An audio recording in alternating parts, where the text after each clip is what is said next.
Thank you very much for inviting me for this talk. So today I'm going to talk about graph representation learning with deep learning. And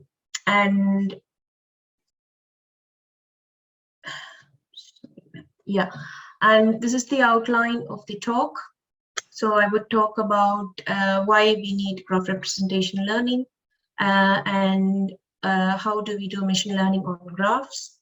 I will touch upon knowledge graph completion, which is basically how you complete a knowledge graph by doing link prediction or inference, how knowledge graph completion is solved, and then how you evaluate this problem of knowledge graph completion. I will also talk about state-of-the-art deep learning models in practice, what works and why, how do you choose different models for different problems.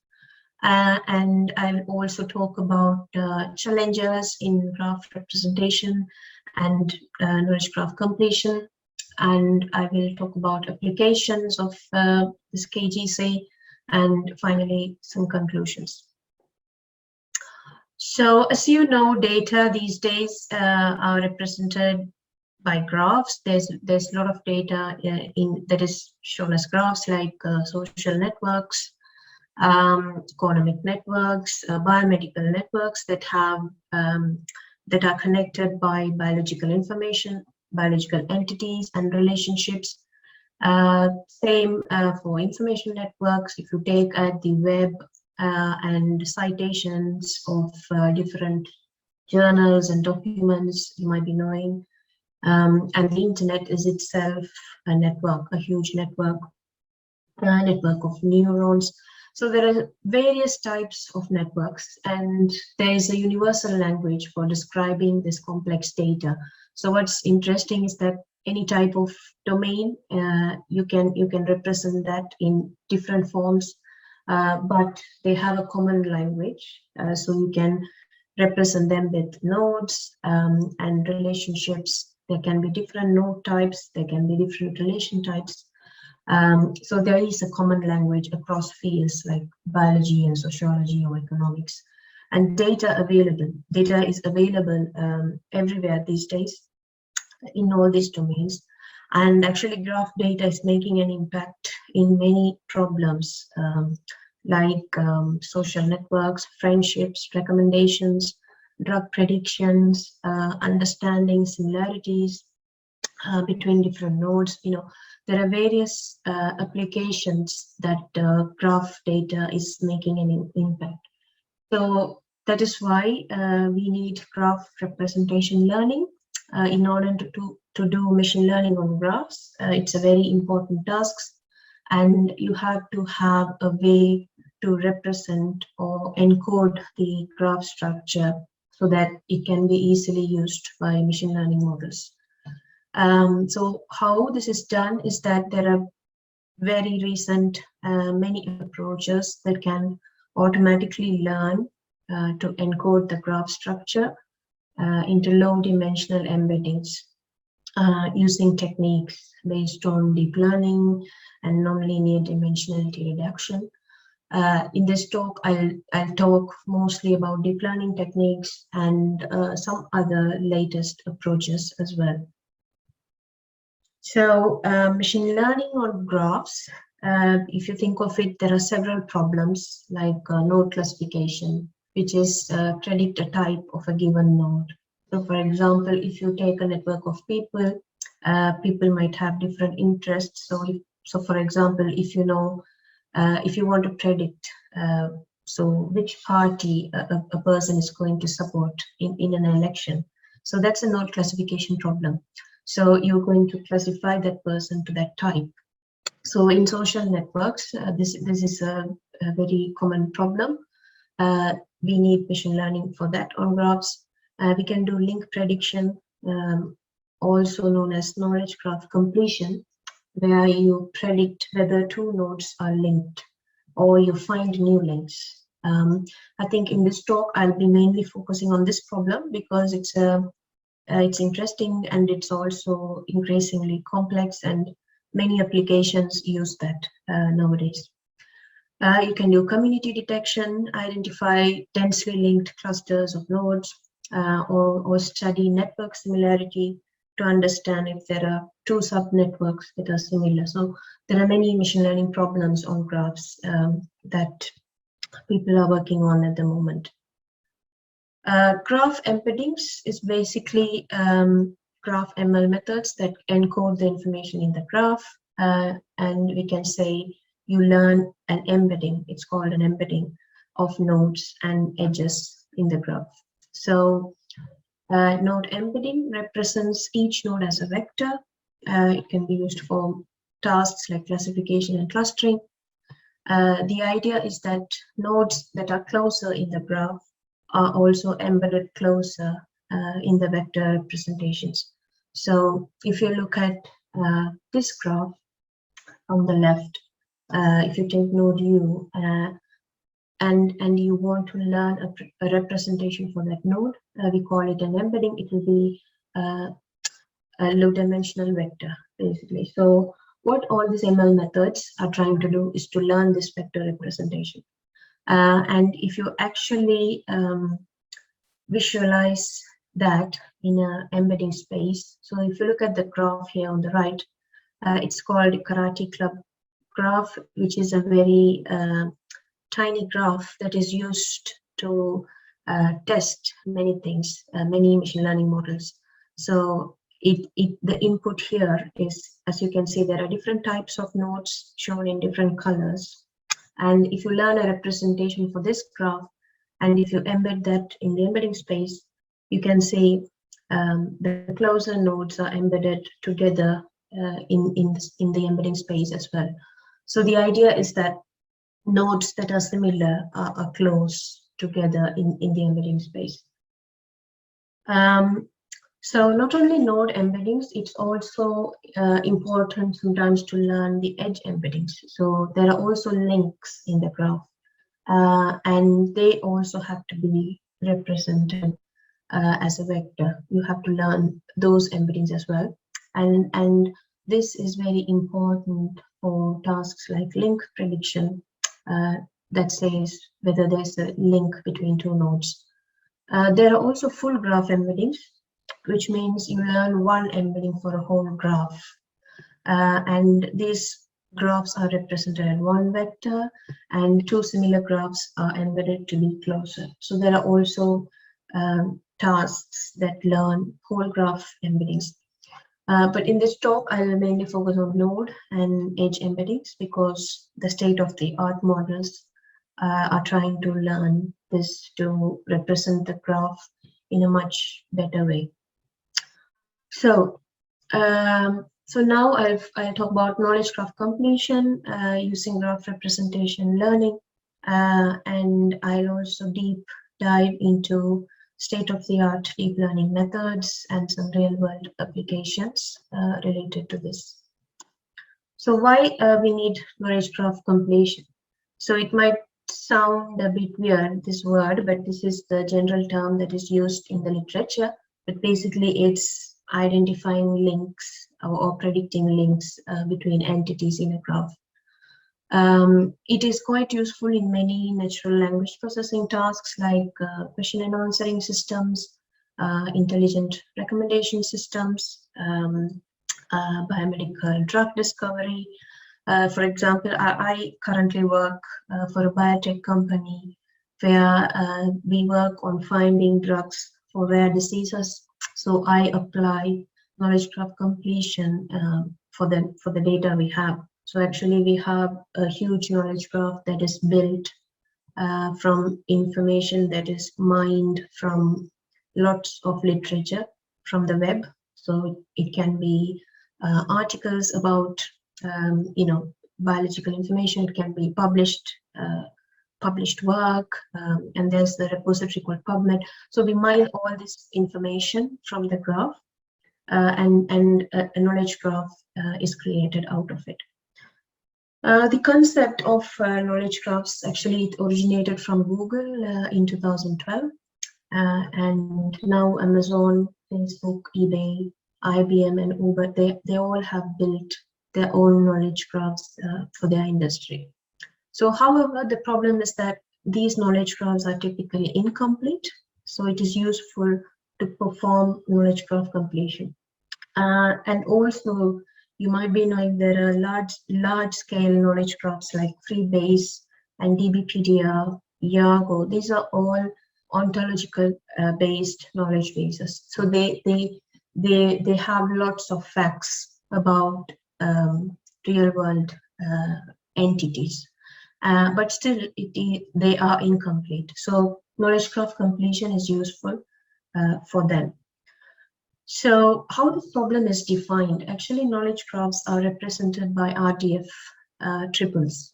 So if you think of a graph, it will be a set of RDF triples containing a head, relation, and a tail entity. So the heads and tails are the nodes in the graph, and the relationship is the link between them.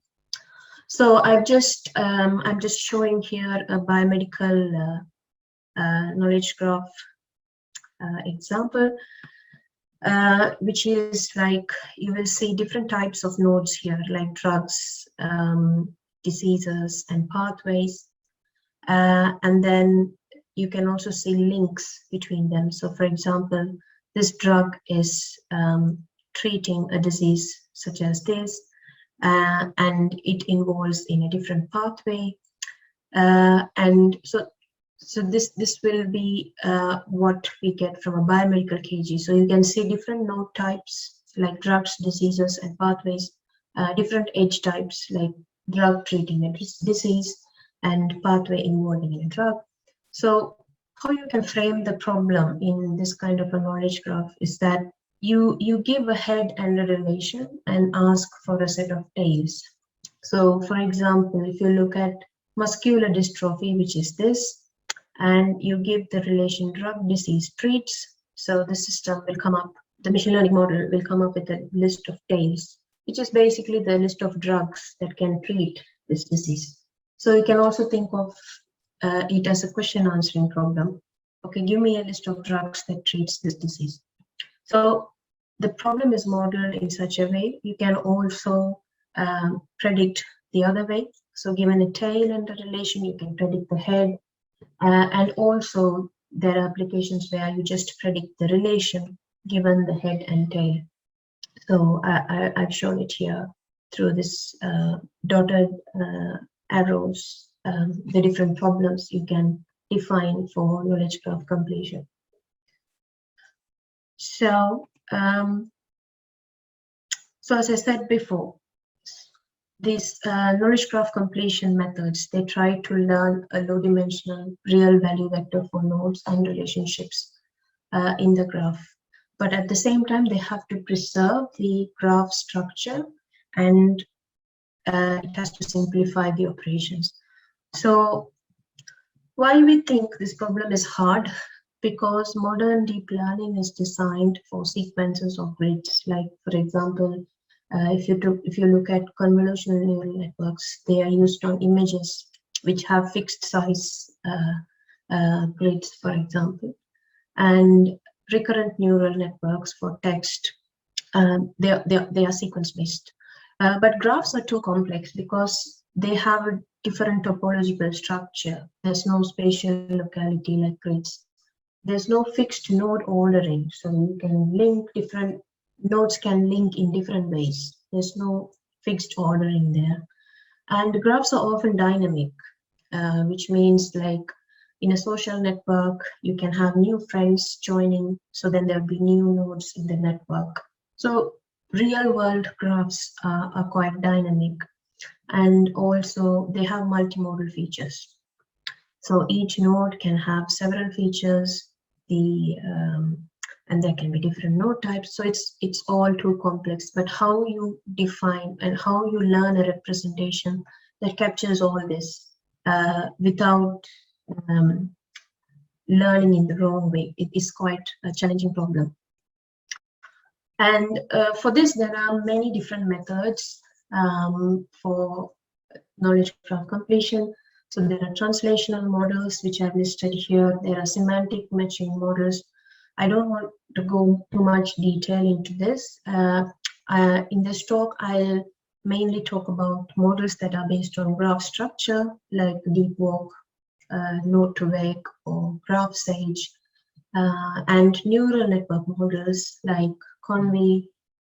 graph convolutional networks, relational graph convolutional networks, graph attention networks.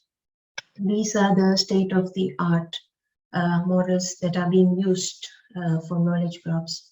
And also transformer models. These days, transformer models are it's a hot topic in NLP.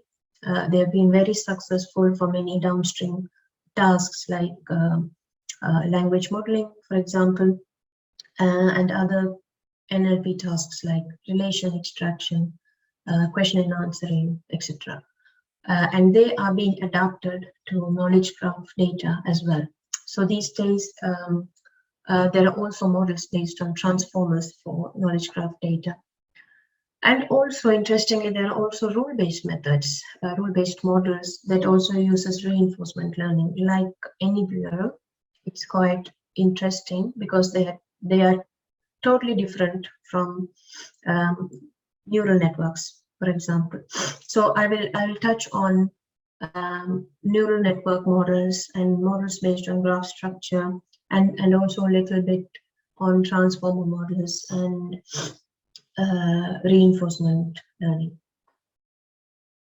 So how these models solve the knowledge graph completion problem is that they represent the relationships and entities in a continuous space, and then they define a score function to actually judge the probability of a link, for example.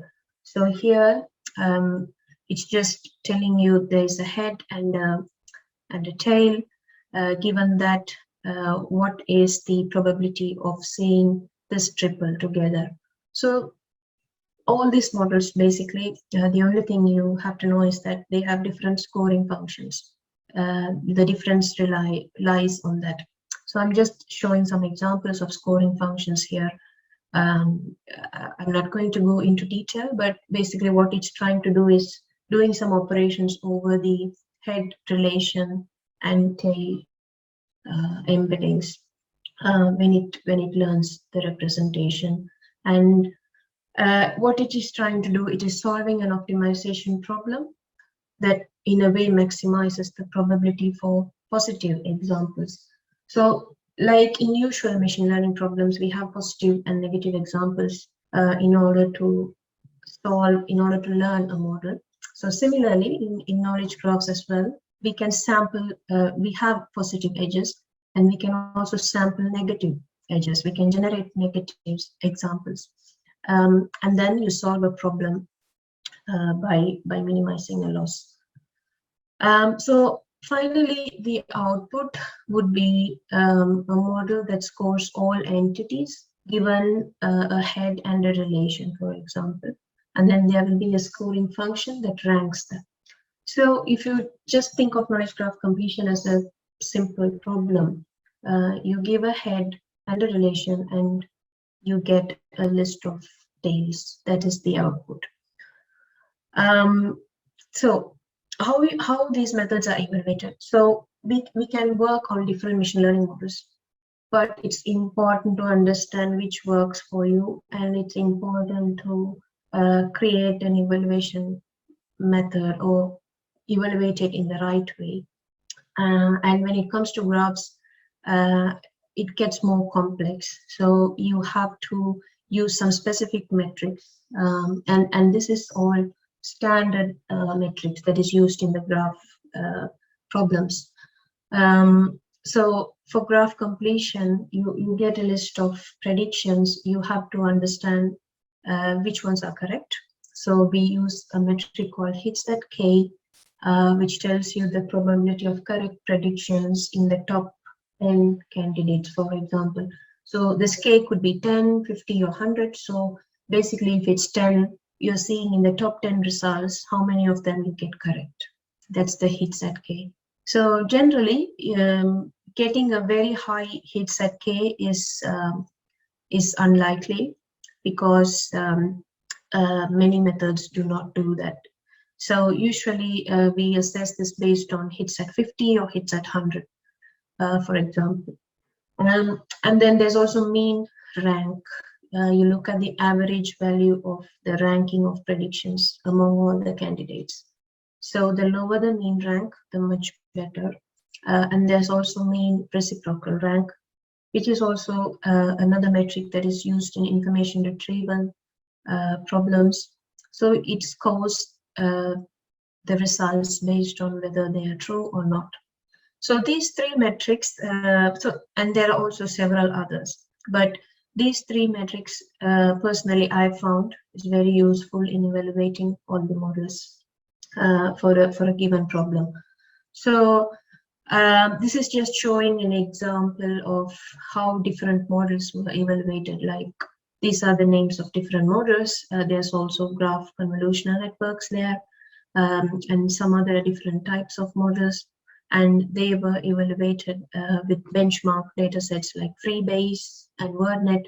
So this Freebase and WordNet are their data sets especially for knowledge graph completion problems. So you can create a model and evaluate it against this data, and it's again they assess it based on mean rank, mean reciprocal rank, and hits at n.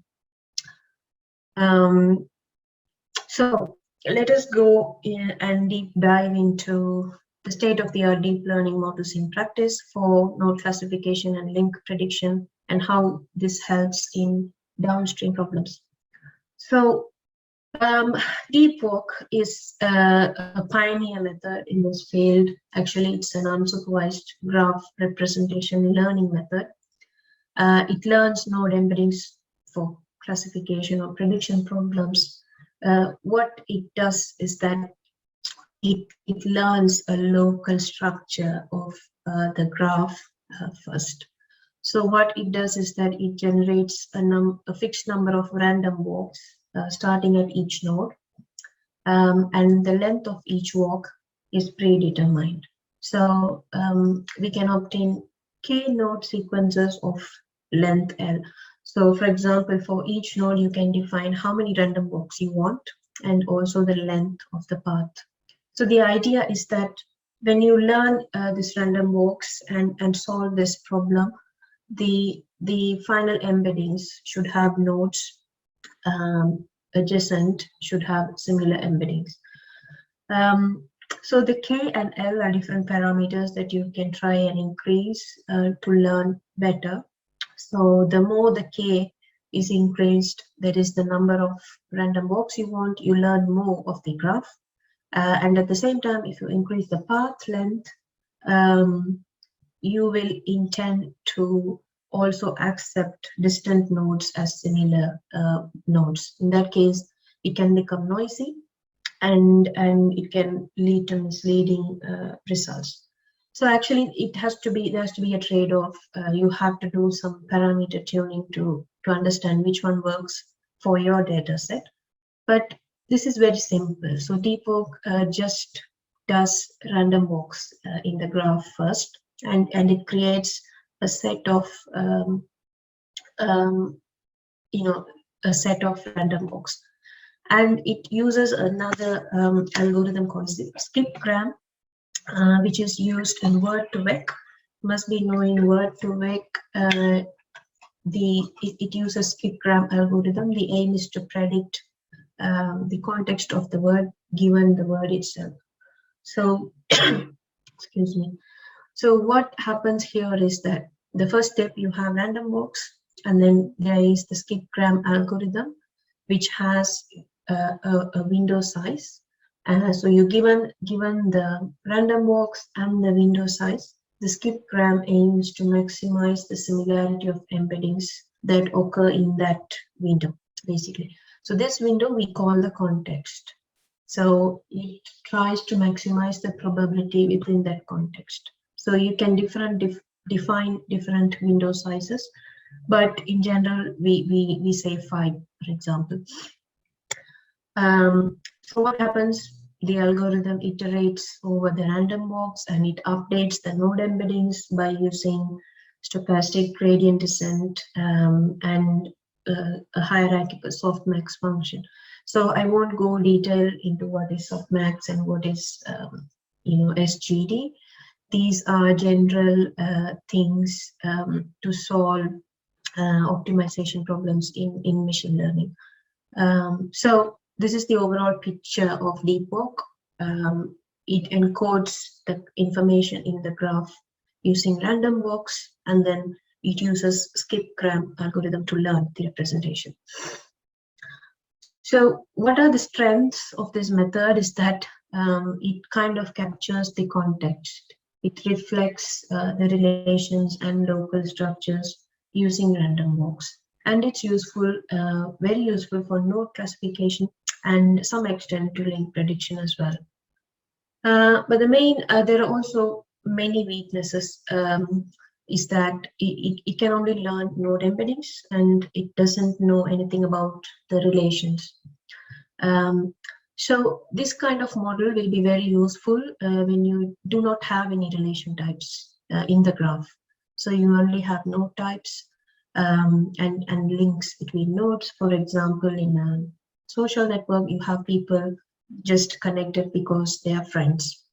So this kind of models will be more useful there because they are very effective in capturing the local structure, but they can only learn node embeddings. Another problem in these models is that because of the random walks, there can be noise introduced because the random walks are not biased. You can't control. It's just going to do the random walks as it wanted. So the more random walks you have like that, it can lead to noise. And DeepWalk is a transductive algorithm, which means that the whole graph has to be there to learn the embedding of a node. So when there's a new node, you have to rerun to generate an embedding. You have to rerun the whole thing, the training. So this is not handy in many cases because most of the graphs these days keep growing, and also it's not an end-to-end approach. So there were other improvements that were suggested over DeepWalk, like node to wake and metapath to wake. So what they try to do is that they kind of bias the random walks and guide the random walks using predefined metapaths. So you say, okay, I want to go to this type of node in the random walk without just choosing randomly. This introduces some more focus to the random walks, which in turn helps to improve the model. But the reason I'm talking about this model here is that it still works very well in many cases to learn node representations. From my experience, it's very simple, but it's still able to achieve the same results that we get when comparing to neural network models as well. There was also another method called GraphSAGE, which was developed by Stanford a few years ago, and it has the ability to learn the context more. So there's no random walks here. So what it does is that it looks at the neighborhood. So when it learns representations for a node, it aggregates the features of the neighbors in the network.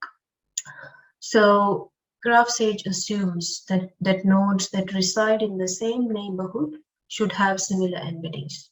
And there is a parameter which is showing here called k equals 1 and k equals 2, which means it defines the length of the neighborhood. If it's k equals 1, you look only at the one hop. If it's 2, you look at 2 hops.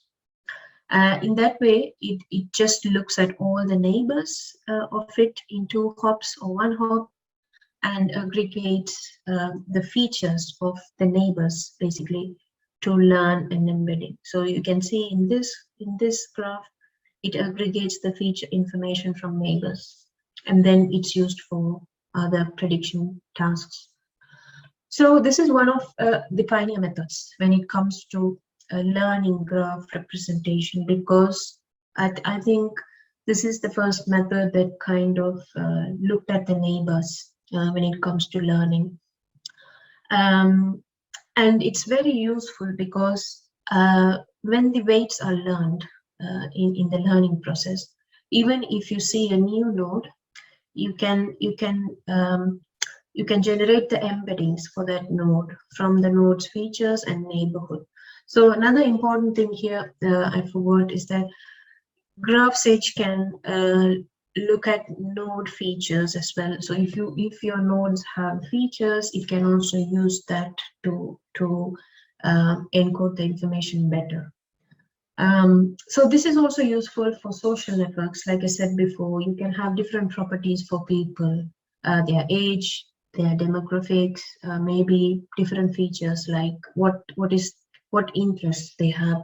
So these are all individual features of people. So if you think of a social network, GraphSAGE will be able to better encode that. Again, one problem here is that it can only learn the node embeddings. It doesn't know about the relations. So we have the need to also understand the relations between nodes. And now I'm going to talk a little bit about the graph convolutional networks, which is becoming the state of the art these days. And it is a new deep learning architecture which looks more in the context and the relationships in the data. It is based on message passing phenomenon. So this is borrowed from the idea of convolutional networks in images. So in image processing, CNNs are used extensively. Similar to that, they applied that concept to graphs, so that you again use features from the neighboring nodes. You apply a convolution operator. So what convolution means is that basically it applies an aggregation function over the neighborhood features, and then you apply a nonlinear function to get the output features. So if there's an input graph and you have a convolution layer, what happens is that aggregation happens in this layer, and then there's an activation function called ReLU that outputs some features, and that feature gets fed into the next layer, and again you aggregate the features. So this keeps happening. So you can have many layers, but what we have observed is that a simple graph convolution network with just 2 layers can work very well. And then you have the output would be node embeddings that were learned based on the contextual information. So here I'm just showing the update function here, not into much detail, but it shows basically it concatenates, it updates the representation of that node using the previous information, and also looking at and the neighbors. The NI here is the different neighbors of that node, and it updates the rule based on features of the neighbors. So this is just showing some examples of graph convolutional networks. The first one is for node classification problem. Input a network, we have a graph convolution layer that learns node representations, and then you apply an activation function that goes through a dropout layer. So dropout layer is basically to avoid overfitting in the graph and to regularize things. So in machine learning, we do it usually, we regularize, we apply regularization. So in deep learning, it's called dropout. And it goes through another graph convolutional layer, and in the end, you end up with some node embeddings, which you can use to optimize a classification problem. So you use softmax on top of it, and that assigns a score for the problem. So this is for node classification. Again, you can also use this model for different problems like link prediction. Since for link prediction, you also you need to understand the edges. What they do is that they have an encoder and decoder model. So the encoder will learn, will do the graph convolutions, and it will learn a representation that will go to a decoder module that then tries to predict the probability of a link, for example. So this is work from SNAP from Stanford, where they studied the different links between drugs and their side effects. So if you predict a side effect for a drug, that is what this is dealing. So they learn a graph convolutional network, they learn a representation from that, then they use the decoder model that does the predictions. And the decoder model will use different scoring methods and optimize a loss function. But still, the problem with graph convolutional networks is that it doesn't encode explicitly the information in the edges. So a graph can have different edge types. In that case, it doesn't understand it. It can only learn the node representations. So that's why they introduced something called relational graph convolutional networks, which has a way of also encoding the edges in the graph to learn node embeddings. So the only difference here is that when applying the transformation to the node representation, it will be relation specific. So, and then the features of all nodes are aggregated similarly, and the update happens through that. So it uses different weights, and only edges of the same type is associated with the weights. So these are just some equations showing the difference when an update is performed in graph convolutional networks and relational graph convolutional networks. So this idea is very useful because when learning node embeddings, it also considers or kind of narrows down it to focus based on relation types as well.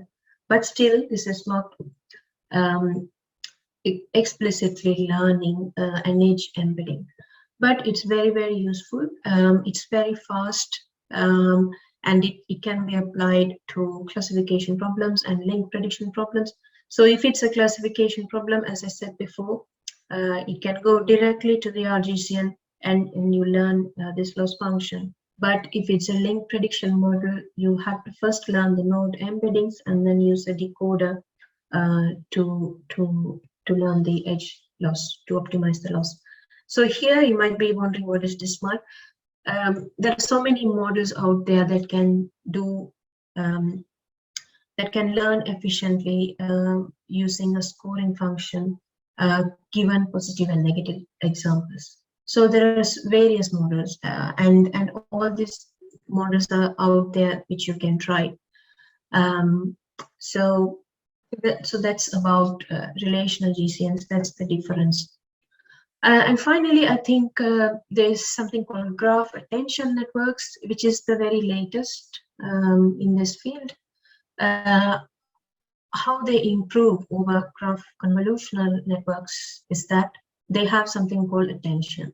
So what this attention means is that in graph convolutional networks, what happens is that you equally assign importance to all the neighboring features. So in real world graphs, some neighbors might be more important, some neighbors may not be more important. But what GCNs does is that they assign the same weight to all the nodes in the neighbors. But graph attention, what it tries to do is that it tries to differentiate that. It learns also an attention parameter that can decide which nodes were very important when their features are aggregated. So this is called self-attention. So if you look at this picture here, what is this saying basically is that this is the node that we want to learn a representation for, These are the neighbors. So it aggregates the information from the neighbors, but also considering an attention function. So this is called self-attention. And then in order to normalize this, there is a softmax function applied, and this is the final representation of that node. So this mechanism here, it's called self-attention because it's borrowing the features from other nodes, but still taking into account the degrees of the neighboring nodes. So I think in graph problem, this is very important because this allows for more focus and better embeddings finally. And to regularize all this, there's something called multiple head attention, which is basically you do it many times for each neighboring node. So as you can see here, for H1, you get the alpha 1 from 2, but you get it 3 times. You get it from H3. So multiple times you do it. The self-attention is done multiple times. And you can also see a self loop here. What that means here is that when aggregating the features, you only get the features from the neighbors, but you might be ignoring your own features. So this node might be ignoring its own features. So you have to have a self loop, so it also includes its own features. So, and then finally, the whole thing is concatenated and averaged to get this final representation for that node. So overall, what I wanted to say about all these things is that they are computationally efficient. They assign different weights to nodes of the same neighborhood. They sample the entire neighborhood without just fixed size. They can scale to very large graphs as well.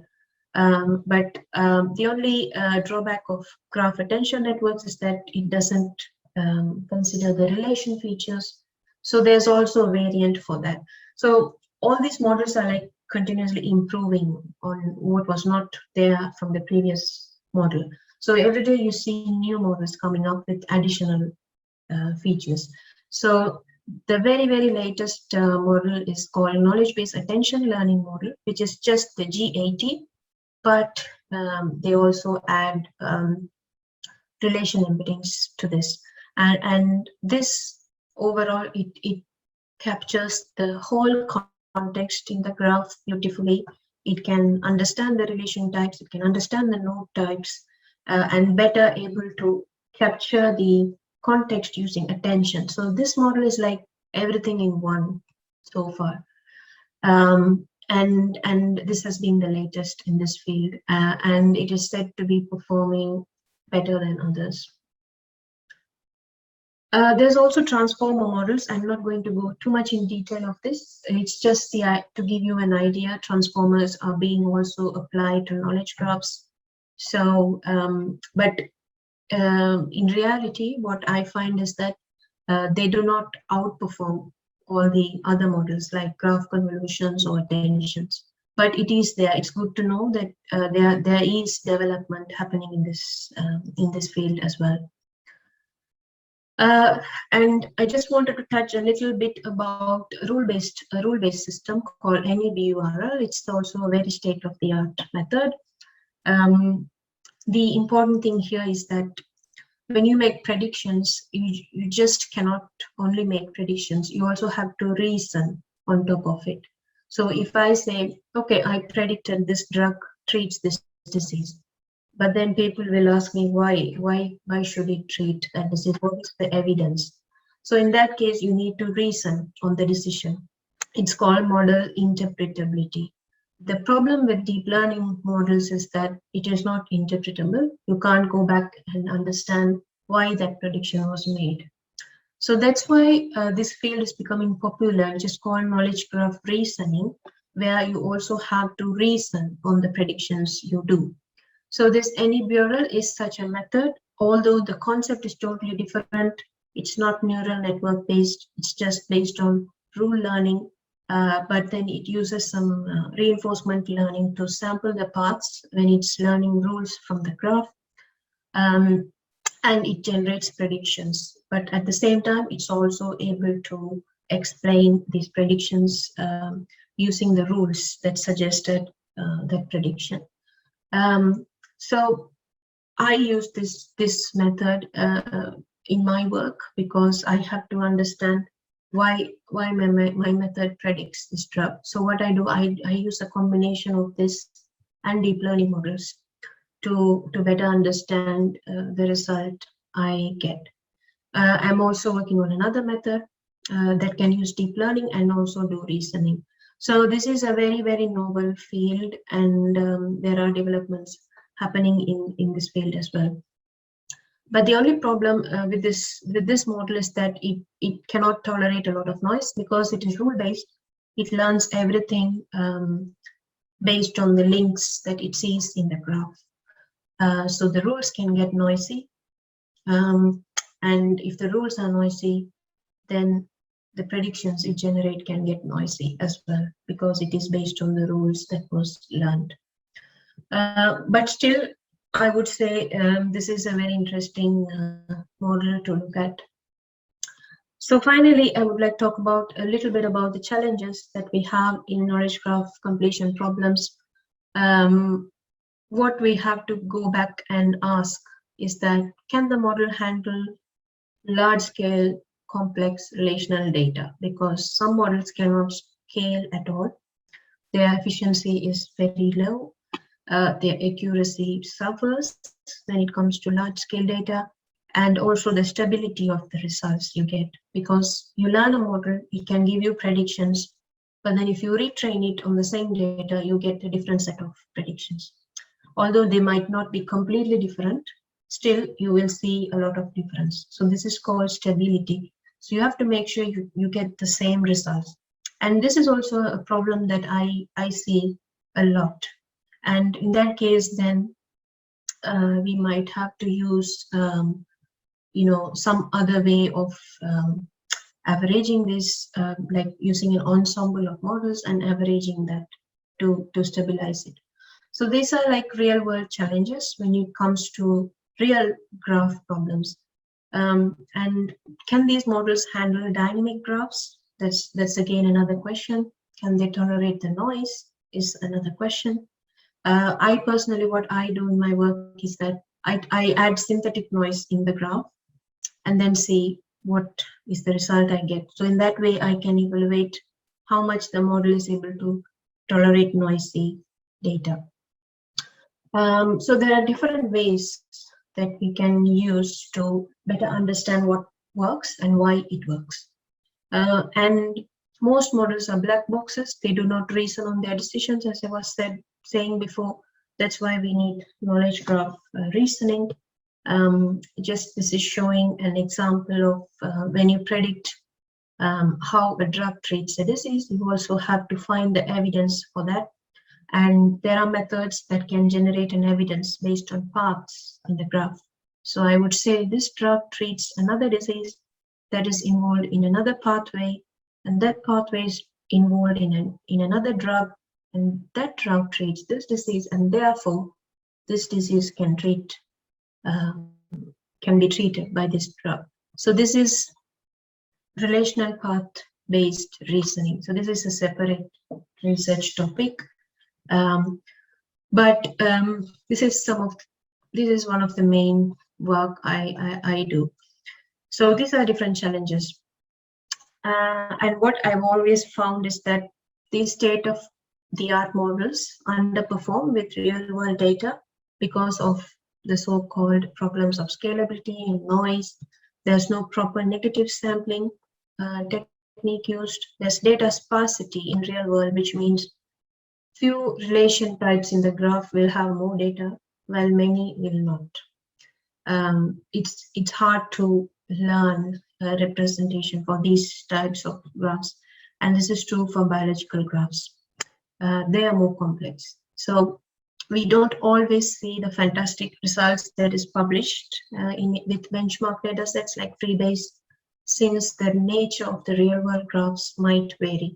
So what I found in my work is that there are other simple models that perform equally to graph convolutions or attention networks. So there are various things that needs to be explored in this field, but there are many updates, new models coming up. So I think with applications of this to many things like Q&A, recommendation systems, biological graphs for predicting drug disease interactions, financial graphs, even in the financial domain, this can be used for inference and reasoning. I've just listed down here some deep learning libraries that is very, very useful for graphs.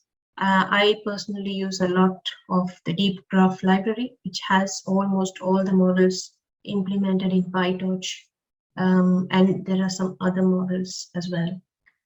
So finally, to conclude, I would say representation learning is effectively extended to graph data. There's no feature engineering necessary unless you have node properties. Most of them are unsupervised. There is state-of-the-art results in a number of domains. You can use end-to-end training instead of doing it multi-stage. But many models out there, what works depends on the problem you have and the nature of the graphs. But I think in this field, still, we need to improve these models to address noise in the data and also the issue of scalability. So that's the end of my talk. Thank you very much for your time.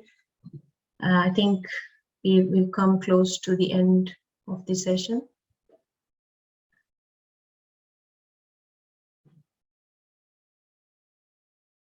Any final thoughts or any questions? Sorry, I don't think we have enough time for questions, but if you want to contact me, I would be available in LinkedIn, and also this is a link to my website here. So you can have a look at that. Thank you, Ms. Saatviga. So now we have some questions from the audience. So I would like to ask the Devendra to bring it for you. Thank you, Nanangaya. I'm representing the IEEE student branch, and when we were sending out the registration forms, we included questions saying any questions to ask from the speaker, and we have received some questions, and I would like to ask those questions from you. So the first question is from TTN Bahavan from the University of Moratuwa, and the question is, how are the consistency of graph mining techniques as you scale up to higher dimensional spaces? Is the question clear, Dr. Saatviga? Shall I repeat the question? Yes, can you repeat that, please? Okay.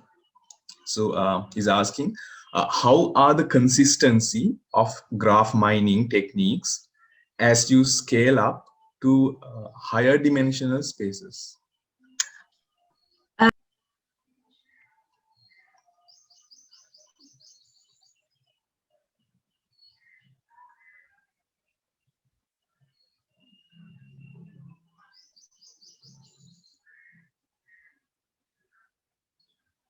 Sorry, can you hear me now? Yes, we can hear you. Yeah, sorry. So it's going back to the same issue that I was talking about in the challenges. So when it comes to consistency, we have seen problems when it comes to large graphs. So in that case, we have to have like ensemble modeling on top of it to stabilize the results. But this is so I would say the graph attention models and the latest models have the ability to extend to large graphs and also a large embedding space as they ask in the question. So but it is a matter of exploring the different models, and it depends on the size of your data and what is the problem you're trying to solve. So yeah. Okay, thank you, Doctor. I think that would suffice. And there's another question from the same person, and he's asking, how do you ensure sparse representations of mind graph data? How do you ensure past representations? So sparse representations of mind graph data? So is it past or sparse? It's sparse. Okay, so that is again, I think I've also addressed this issue in the talk. So we have this sparse problem in the graph because many of the nodes in the graph do not connect to each other. Many of the nodes have like less degree compared to others. So this is the sparsity problem. And we also find that some relations have lots of data. So when it comes to link prediction, this problem is there because there's not enough data to learn the representation. But I think you can handle this up to some extent because there are some models like I think some of the models I've not touched upon, like Conv, which specifically addresses this problem. You can also try to add the reverse edges to the graph to improve the representation of it. But I would say it's a matter of exploring, and if you can add to the graph, if you identify the sparse edges and add more information to the graph, that helps a lot as well. So what I've seen is when it comes to NLP data, so the graphs usually are populated from NLP pipelines. So we mine relations, we extract relations and populate the graph with that relations. So if we find that some relations are not there, what we do is that we try to compensate for that as much as we can. And also what I found personally is that the latest models like attention-based learning is able to better look at the neighbors and the connectivity. So it's able to encode this information in a better way. But still, it's as I said before, it's not always the same that is observed in literature. So it's a matter of exploring the different techniques and models with regard to the data set you have. Okay, Doctor. And so considering the time constraints, I'll just move on to one more question, the last question. It's from Abhirami Ratnakumar, again from the University of Moratuwa. And the question is, what are self-learning software that you would recommend to present scientific interpretations or data analysis? What are self-learning software that you would recommend to present scientific interpretations or data analysis? So I wonder if this question is related to like what material is out there to learn this stuff. Am I right? Yes, Doctor. Yes. So I would say, I think in the presentation also I've shared some libraries which have like all the information about these different models I was talking about, and also the implement them tutorials that they can try. So like Deep Graph library, it's very, very useful based on PyTorch, and they keep updating it. Like they put all the new models there. So I think self-learning is all about, you can always go back to the papers and understand how they work, and then you can go and explore the Python library that actually implements it. So if you work on a tutorial, you try the model, you better understand it. So if it's regarding coursework, I know The Stanford University has some material which is useful, and also I think most of the people would be knowing about Coursera, which is Coursera.com. They have specific courses on this, applying machine learning problems to graphs. And I would suggest reading some work from leading researchers in this area, like Petar Velkovic. He's based on DeepMind. He almost does, his talks are available in YouTube. It's very useful. It's mostly about graph neural networks and how they work for real world problems. There are also talks from Stanford University, from Jure Leskovic.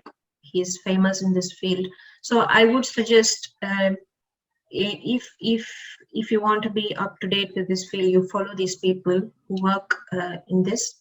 So I would suggest Petar and Jure Leskovic. And then I would say go back and play around with these Python libraries, understand what these models do. And I think that is that would be sufficient enough when it comes to self-learning. Yeah. Okay, Doctor. And we have one more question from Dr. Charles. What advice can you give to create a network which is not readily available? So I would say, I don't know, this question is like a little open to me. So what I'm trying to say is that you can construct a graph out of some text, mining text basically. But if you know what kind of graph you want, you can go to for example, a repository of text data or anything like that, and start building an NLP pipeline. So you start with pre-processing the text. You see what entities you are interested in. So you do named entity recognition to get the entities. You look at the different relations. Okay, you mine relations. So this is a separate field. When it comes to NLP, there are different techniques to do relation extraction from text. So I would say, depending on the problem and on the type of the graph you have, if you go back and get some text data about it, you can use NLP pipelines to process it, pre-process it, extract, do information extraction, like entities and relations, and that can be then used to create a graph. So basically you create a graph out of the entities and relations you extracted. But before going to the graph, maybe you might have to do several other things, like you might have to do entity resolution. For example, entity linking, which means text will refer to entities in different ways. Then you have to do entity linking to normalize that basically to one entity. And then relation extraction as well. There are many methods.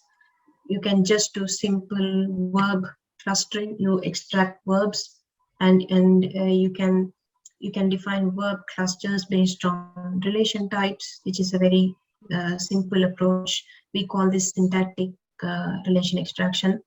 And there are also some other methods. If you have a lot of data, you can also create relation extraction models that do that. So I would say you can start with some text, understand what type of graph you want, extract entities, relations, and then create a graph, and try to reduce the noise as much as possible in the graph, because the NLP pipelines can itself introduce a lot of noise. So you might have to look at the confidence of the entities you extract, confidence of the relations you extract. There's something called deep relation extraction, which is popular in this field, which tries to extract more confident relations. So, so I think that would be the starting point. And maybe, so this is for a graph of that you get from text. If you can also add additional features to the entities, that would be great. If the text data has also got that information, or if you can get other features for that entities from elsewhere. Yeah, that's it. Okay, thank you, Doctor. I think that answers all the questions raised. So today's session was very informative. I got to know many things on graph representation and deep learning, and I hope it's the same for others. So now I would like to take this time to deliver my vote of thanks on behalf of the IEEE student branch, University of Jaffna. First, I would like to thank our speaker, Dr. Saatviga Sudhahar. Thank you very much for your time and effort in delivering such a great session.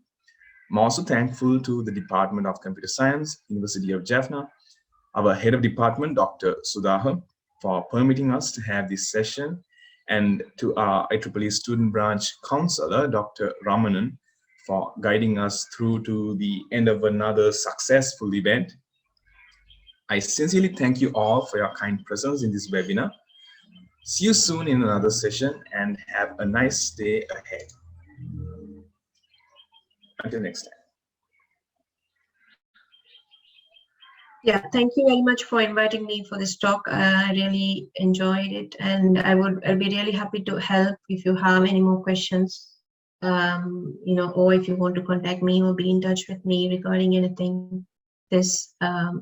I would be happy to help. Thank you.